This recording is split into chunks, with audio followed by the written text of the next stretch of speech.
Bismillahirrahmanirrahim.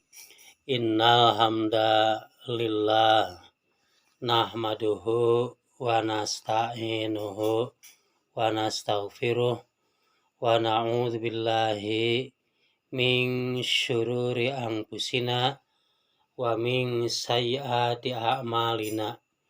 May yahdihillahu fala mudilla lahu wa may yudlil fala hadiyalah. Wa asyhadu an la ilaha illallah wa asyhadu anna Muhammadan abduhu wa rasuluh.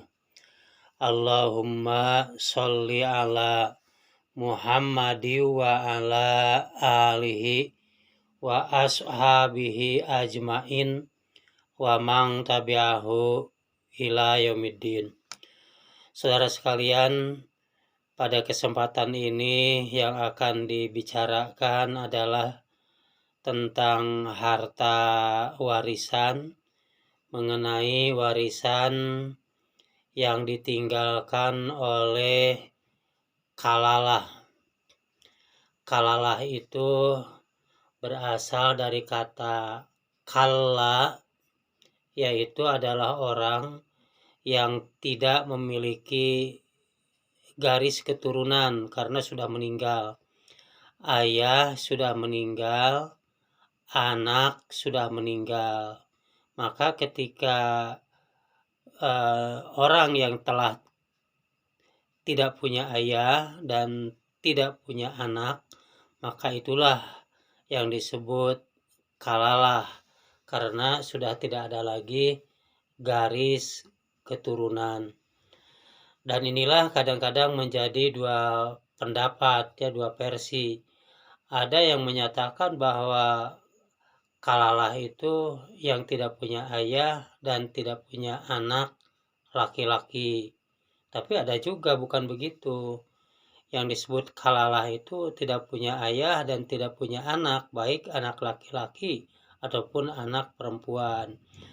Dan dari kedua perbedaan ijtihad inilah yang nantinya akan berbeda dalam memberikan keputusan terhadap saudara perempuan.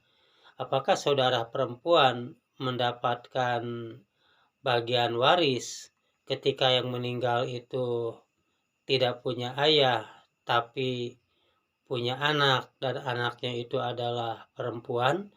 Dan inilah akan menjadi dua versi. Ya, versi yang pertama, ya saudara perempuan ataupun saudara laki-laki akan mendapatkan bagian waris ketika yang meninggal itu tidak punya ayah tetapi punya anak jenis kelamin perempuan, baik satu ataupun banyak. Tapi ada juga sepanjang masih punya anak, walaupun anak perempuan, maka saudara itu tidak memiliki hak waris dari yang meninggal tersebut.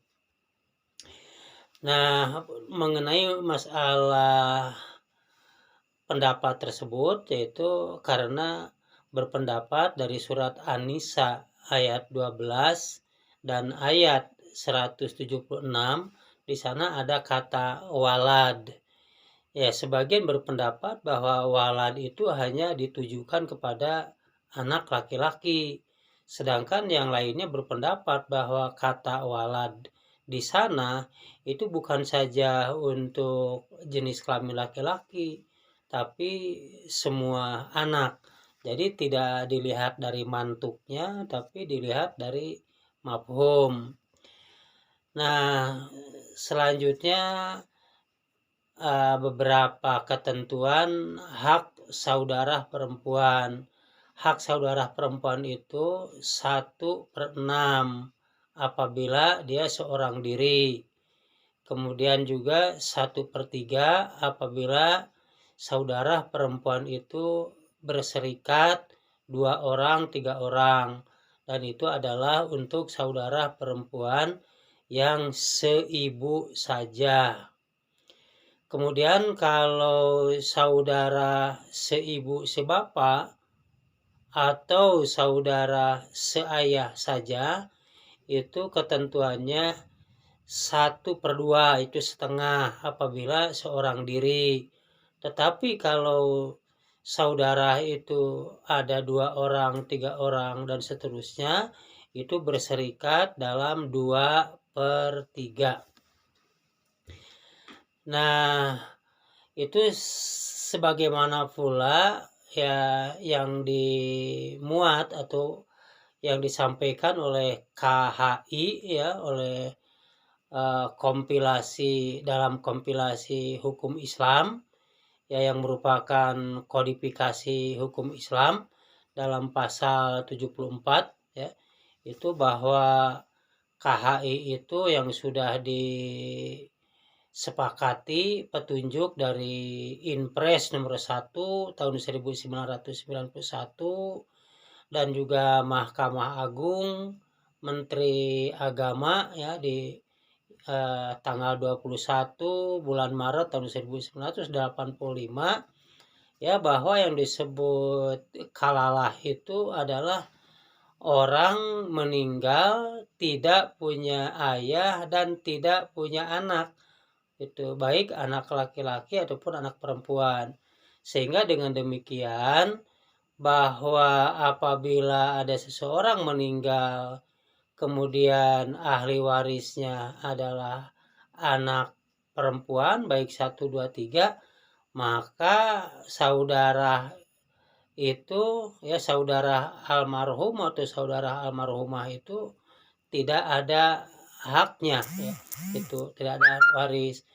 Nah, umpamanya kalau harta dari yang meninggal itu ahli warisnya hanya seorang perempuan, itu haknya adalah setengah, dan yang setengah lagi dikembalikan lagi kepada anak perempuan tersebut. Begitu pula kalau yang meninggal itu ahli warisnya hanya anak-anak perempuan 2 atau 3 yang haknya itu adalah 2/3, maka sisanya itu dikembalikan lagi kepada anak-anak itu dengan pembagian yang berimbang. Nah, itu diantaranya ada ya beda pendapat dalam urusan masalah apabila seseorang meninggal kemudian hanya meninggalkan anak perempuan 1 atau berbilang. Terima kasih. Alhamdulillahirobbilalamin.